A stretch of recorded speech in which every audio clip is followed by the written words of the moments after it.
Good morning, I'm Will and welcome back to the Bored Book Geek, my bizarre little corner of the internet. Let's talk about audiobooks. Audiobooks tend to be a really weird thing within the booktube community because they're oddly controversial. I have problems saying that word, so I apologise. I don't know why, people really get over the top with audiobooks. And I'm like, they're books. They're a form of reading. It's just a different way of absorbing information. And I want to talk about 5 audiobooks that I love, but I'm going to give an honourable mention to the BBC radio adaptation of His Dark Materials by Philip Pullman. Now, I didn't include this one in the list because it's not an audiobook.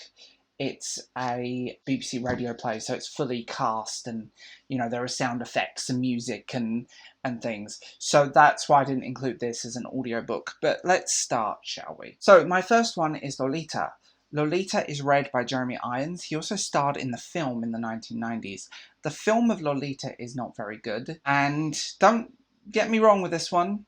This book can be somewhat creepy at times, but it is literally a how to use the English language type book. It's all written in prose and it's beautifully written. It's uncomfortable reading, but beautiful, and Jeremy Irons has that voice. If you don't know who Jeremy Irons is, what planet have you been on? His voice is spectacular and he's one of the great British talents.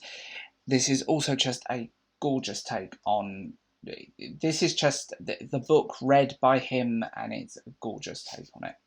Harry Potter, and I'm going to cheat and include the whole series. So, and I'm not talking about the American audiobooks, the British audiobooks are read by the amazing Stephen Fry, and oh my god, Stephen Fry's voice doing Harry Potter is something quite magical, and it tends to be how I read them now rather than just going back to the books.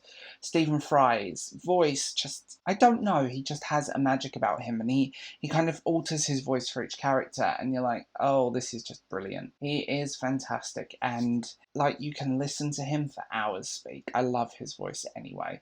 If you don't know who he is, where have you been? Call Me by Your Name, read by Amy Hammond. This is where we get very complicated here. Amy, have you say his name? Because I'm never quite sure, because Brits and Americans say it better. Amy Hammond was in the film version of it, and it's quite surreal to hear him in the film saying lines that he read in the book. And his voice just picks it. The book is narrated from a different angle to the film, but it's just his voice, like this beautiful coming-of-age story, this sort of tragic love story, and it's gorgeous, and it's pretty, and you just get lost in that. I don't know, he just fits it. It's perfect. Ready Player One.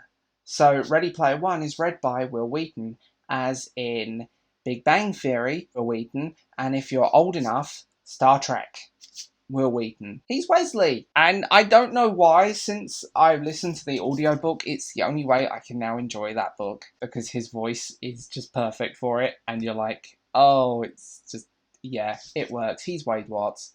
He doesn't alter his voice for the characters, but he's just very good at just picking those cues, and you get lost in his voice, because he's got this very young tone that fits his character brilliantly. Finally, I'm going to say To Kill a Mockingbird, the classic. It's beautiful, it's elegant, it's lyrical, and it's read by Sissy Spacek, however you say her name. I have problems with S's, as you cannot tell. She's just got this great voice and this southern twang that just works with it. And I have to admit, until I heard her read it, I didn't know how to pronounce Jim's name, because it's J-A-M, which is Jam. So that's embarrassing. For the first 15 years of my life, I presumed his name was Jam. Yeah, just a brilliant reading, and you can just, again, she's got the right tone, and she sounds very young, but she also sounds mature at the same time, and you hear her coming of age, the story of this character, of Scout. So, what did you guys think? Tell me any audiobooks that you guys recommend, or any books that you think I should read. Please like and subscribe as always, and down below somewhere there is a bell, so please hit that so you get updates. I do videos Monday, Thursday and Saturday. Bye guys.